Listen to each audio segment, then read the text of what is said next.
नाही, गृहमंत्री म्हणून त्यांनी जबाबदारी घ्यायला पाहिजे की हे का घडतंय, ह्या सगळा इंटेलिजन्स असताना त्याच्यावर कारवाई का झाली नाही, 144 कलम असताना लोकांना सोडलं का गेलं, अशा वेळी आमच्या गावाला प्रोटेक्शन द्या म्हणून त्यांनी मागणी केली होती, ते प्रोटेक्शन का दिलं गेलं नाही, ह्या सगळ्याची उत्तरं आम्हाला गृहमंत्र्यांच्याकडून अभिप्रेत आहेत.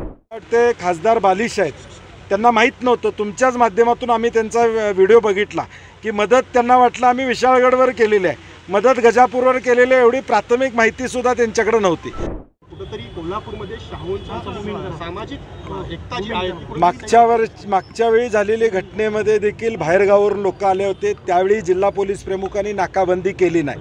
आत्तासुद्धा पुण्यातून रवी पडवळ बाहेर पडलेल्याचा इंटेलिजन्स त्यांच्याकडे होता, त्यांना माहिती होती तो साताऱ्यापर्यंत आला आहे, साताऱ्यात कुठं आला आहे, सगळी माहिती असताना त्याला त्याच वेळी कारवाई करायला पाहिजे होती. बाहेरून येऊन लोक, कोल्हापुरातली माणसं आज ह्या सगळ्या पलीकडे जाऊन राजश्री शाहू महाराजांचा विचार पुढे घेऊन जाणारी जनता आहे, आणि म्हणून बाहेरून येऊन कोल्हापुरात या ठिकाणी अशा पद्धती करण्याचा प्रयत्न होतो, ते रोखण्याचं काम कोल्हापूरकर म्हणून आपण केलं पाहिजे. आज देश पातळीवर कोल्हापूरची जी इमेज आहे ती कशा पातळीवर जाते, आज रोजगाराचे प्रश्न महत्त्वाचे आहेत, उद्योग व्यवसाय इथं आले पाहिजेत, हे महत्त्वाचं आहे का, कोल्हापूरची इमेज ही राष्ट्र पातळीवर आणि जागतिक पातळीवर हे घेऊन जाणं उद्याच्या भविष्यकाळात आम्हाला ते परवडणार नाही. शाहू महाराजांनी कोल्हापूरकरांना बदनाम करण्याचा डाव आखला जातोय का? नाही, 100% राजश्री शाहू महाराजांच्या भूमीमध्येच हे सातत्यानं घडतंय. मग याची पोलीस चौकशी का करत नाही, त्याच्यावर कारवाई का करत नाहीत, असा आमचा प्रश्न आहे.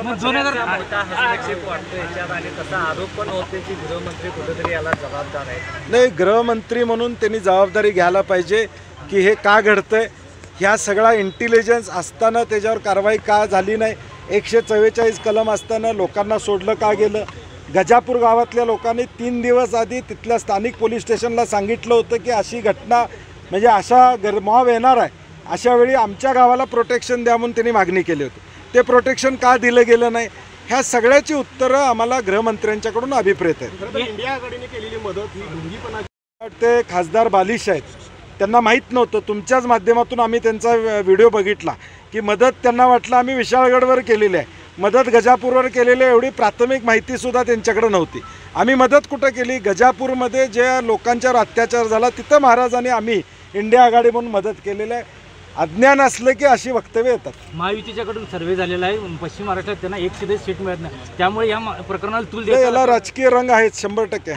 चला, ते कानातले दागिने सुद्धा काढून घेतलेत, मग त्यावेळेला एक व्हिडिओ आणि फोटो व्हायरल मला झाला वाटतं एक खोटा व्हिडिओ भाजपच्या IT सेलनं व्हायरल केला आहे, त्याच्यावर आम्ही उद्या गुन्हा दाखल करणार आहोत.